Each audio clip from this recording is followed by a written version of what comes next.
తమిళుల అభినేత్రి, రాజకీయ విప్లవ నాయకి ముఖ్యమంత్రి జయలలిత సెలవు తీసుకున్నారు. అభిమానుల గుండెల్లో అమ్మగా పూజలందుకున్న పురిచ్చి తలైవి అందరినీ శోకసంద్రంలో ముంచుతూ తిరిగి రాని లోకాలకు వెళ్లిపోయారు. చెన్నై మెరీనా బీచ్లో అంత్యక్రియలు నిర్వహించనున్న ప్రభుత్వం వారం రోజులు సంతాప దినాలు, విద్యా సంస్థలకు 3 రోజుల సెలవులు ప్రకటించింది. తమిళనాడు అంతటా కట్టుదిట్టమైన భద్రతా ఏర్పాట్లు చేసింది.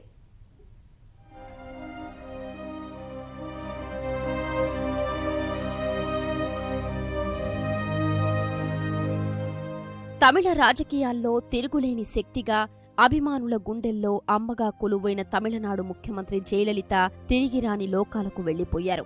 సెప్టెంబర్ 22న జ్వరం, డీహైడ్రేషన్ సమస్యలతో చెన్నైలోని అపోలో ఆసుపత్రిలో చేరిన జయలలిత 75 రోజుల పాటు మృత్యువుతో పోరాడి ఓడారు. లండన్ వైద్యులు, ఢిల్లీలోని ప్రఖ్యాత ఎయిమ్స్ డాక్టర్లతో కూడిన నిపుణులు చేసిన ప్రయత్నాలు ఫలించలేదు. అమ్మ క్షేమ సమాచారం కోసం ముక్కోటి దేవుళ్లకు మొక్కిన అభిమానుల్ని శోకసంద్రంలో ముంచుతూ గత రాత్రి 11:30కు తుదిశ్వాస విడిచారు. అమ్మ క్షేమ సమాచారం కోసం అభిమానులు, మీడియా ప్రతినిధులు ఆస్పత్రి బయట ఉత్కంఠగా ఎదురుచూస్తున్న వేళ జయ ఆరోగ్యంపై రాత్రి మరోసారి సమీక్షించిన అపోలో యాజమాన్యం చివరకు విషాదకర ప్రకటనను విడుదల చేసింది.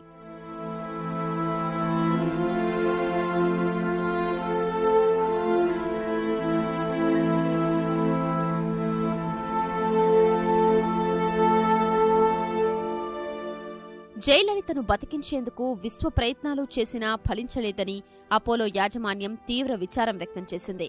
సుదీర్ఘకాలం పాటు జరిగిన చికిత్స మధ్యలో జయ ఆరోగ్యం కాస్త మెరుగైనా దురదృష్టవశాత్తు ఆదివారం వచ్చిన తీవ్రమైన గుండెపోటు కబళించిందని తెలిపింది.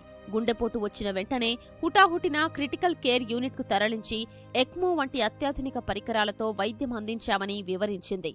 అప్పటికే విషమించిన ఆరోగ్య పరిస్థితులు జయలలితను కోలుకోలేకుండా చేశాయని ప్రకటనలో విచారం వెలిబుచ్చింది.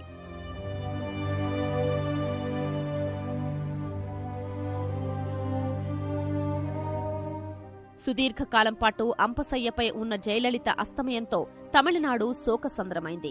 మృత్యు ఒడి నుంచి అమ్మ బయటపడాలని ప్రార్థనలు చేసిన అభిమానులు గుండెలవిసేలా రోదిస్తున్నారు.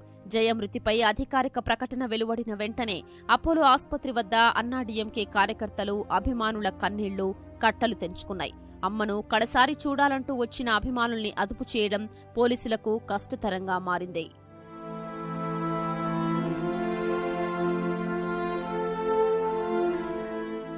అభిమానుల అశ్రునయనాల మధ్యే జయలలిత భౌతిక కాయాన్ని రాత్రి 2:30 గంటల ప్రాంతంలో ప్రభుత్వ అంబులెన్స్లో చెన్నైలోని సొంత నివాసం పోయస్ గార్డెన్ కు తరలించారు. పన్నీర్ సెల్వం సహా మంత్రులంతా విషన్న వదనంతో ఆమె భౌతిక కాయం వెంట కాన్వాయ్గా వెళ్లారు. పోయస్ గార్డెన్ నుంచి జయ పార్థివ దేహాన్ని ప్రజల సందర్శనార్థం రాజాజీ హాల్లో ఉంచనున్నారు. అక్కడ్నుంచి అంతిమయాత్ర నిర్వహించి మెరీనా బీచ్లో ఉన్న జయలలిత రాజకీయ గురువు ఎంజీఆర్ సమాధి వద్దే రేపు అంత్యక్రియలు నిర్వహించనున్నారు.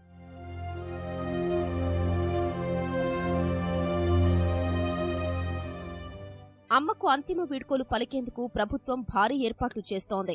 వారం రోజులు సంతాప దినాలు ప్రకటించిన ప్రభుత్వం రాష్ట్రంలోని ప్రభుత్వ కార్యాలయాలపై జాతీయ జెండాల్ని అవనతం చెయ్యాలని ఆదేశించింది. తమిళనాడు వ్యాప్తంగా పాఠశాలలు, కళాశాలలకు 3 రోజులు సెలవు ప్రకటించింది. చెన్నై అంతటా ఉద్విగ్న వాతావరణం నెలకొన్న వేళ భద్రత కట్టుదిట్టం చేశారు.